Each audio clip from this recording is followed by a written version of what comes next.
Latte art is a journey, but no matter how simple or complex the pattern, they all require three things: well-extracted espresso, microfoam textured milk, and a lot of practice.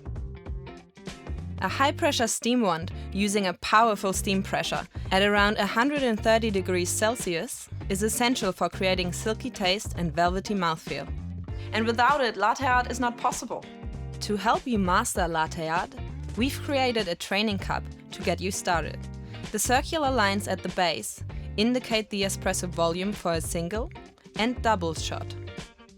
The curved line on the wall helps guide you when pouring microfoam. Let's see a demo.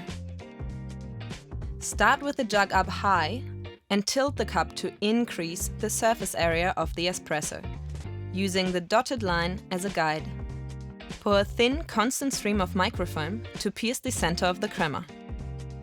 As the cup starts to fill, stop before you hit the line and tilt the cup more upright.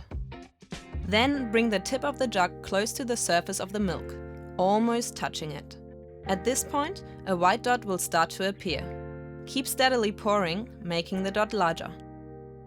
So you finished with the dot, but this is the first step in creating the heart, the tulip, and the rosetta. Good luck with the journey. Find out more about our latte art training cups at sageappliances.com.